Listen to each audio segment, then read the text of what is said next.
So I've talked before about all the 11 different credit cards that I own, but I haven't really talked about which ones I use to this day.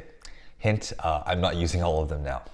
In today's video, I'm going to be talking about which of these cards I'm carrying around on a day-to-day basis in Q4 of 2022, why I still carry these cards around, how I plan to use them, and any new cards that I'm planning to apply for in this quarter. But before we get into the first card, please consider liking and subscribing. I have a goal of hitting 1,000 subscribers towards the end of the year, so anyone that subscribes is really helping out. So please consider subscribing if you find the video to be helpful. Thank you. So the first card I'm going to be talking about is the Chase Sapphire Preferred. Now I just made a whole credit card review around the Chase Sapphire Preferred, so I won't go into too many details here, but the categories I'm going to be using this for are general travel, which is 2x, streaming services 3x, and Lyft, which earns 5x. This is a card I carry around in my wallet, but I don't really pull it out too much to pay for anything in person. In-person payments are reserved for some cards that I'll talk about later. Because really none of these categories require me to use my physical card. General travel, I can always buy things online. Occasionally at a BART station, I might use it. Streaming services, well, streaming service online, so there's no reason to use my physical card. And Lyft rides are all done through the app anyway, so there's no reason for a physical card. I only keep it around because I need a Visa in my wallet as well, just in case any of my other cards might get denied. That might give you an idea of what other cards I carry around. Yeah, but like I've said, I've already made a full review on the card, so I won't go too much into this. I highly recommend it if you have any Chase cards. Here's a link up here.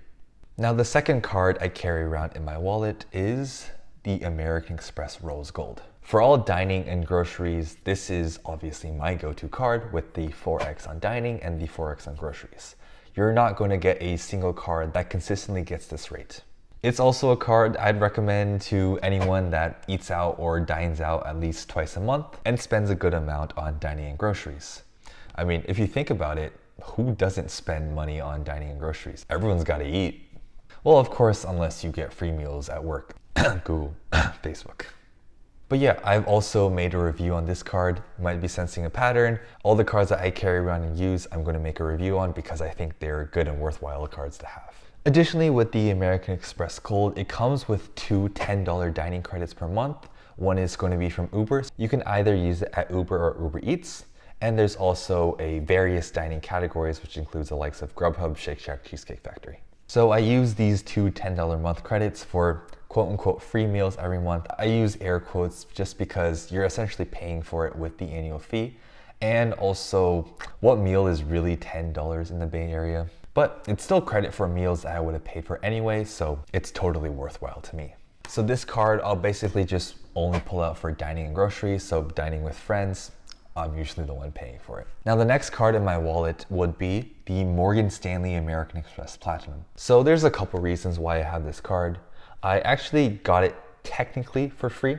I'll make a video about that soon. So first of all, there's the airline incidental free credit, which gives you $200 of credit for any airline incidentals, checked bags, Wi-Fi on a plane, etc. It also gives me Centurion Lounge and Priority Pass access. In fact, when this video is releasing, I'll have already flown from the Bay Area to Seattle, so I'll be using this card to get into lounges in the San Jose airport. I think this benefit is really something that you're going to have to experience yourself in order to understand the full value of this benefit. Additionally, it gets you 5x on flights. I booked my flight to Seattle with this. And on top of that, it gets you clear and global entry credit, a $200 hotel credit when you book through American Express Fine Hotels and Resorts program. It gets you $20 every single month on select streaming services. So I get the Disney Plus bundle for free with this. A $15 a month Uber credit, so this can stack with the Amex Gold credit. And finally, I use it for all other purchases. So in the rare case I go to a place that is not covered by any of my other credit cards, I will use the American Express Platinum to pay. Sometimes Amex isn't accepted at these locations, which is why I need the Chase Sapphire Preferred, which was usually accepted at all places.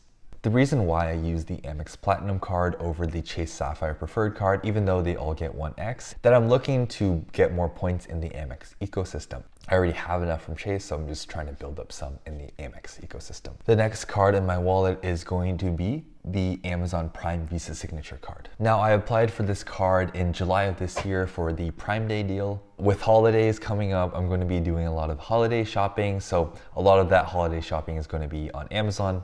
The 5x on Amazon for this really can't be beat.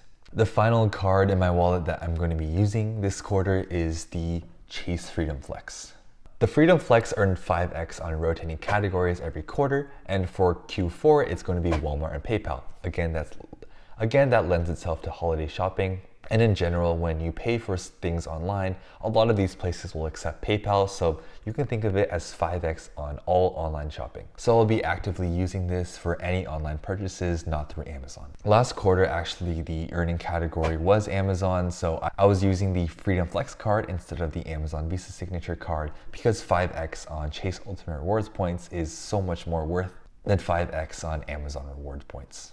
These are all 5 of the cards that I'm going to be using. As far as any cards that I'm looking to apply for in the future, I think the one I mainly have my eye on is the Capital One Venture X. I've talked about my love-hate relationship for Capital One. They have great cards, but they just never seem to want to approve me. So I'll probably give it one more shot. And if I don't get it this time, I'll probably just give up on the Capital One line of cards. They do say that insanity is doing the same thing over and over again and expecting a different result. You know what? It'll be fine. I am looking to build a PC or buy a MacBook soon, and with these large purchases, I'm always looking at what card I can use to maximize the number of points I have. So Capital One Venture X is really a great card to have if you're going to be doing a large amount of spending in the next 3 months. I believe the current sign-up bonus is 75,000 Capital One points after spending $4,000 in 3 months, which is totally doable in my opinion.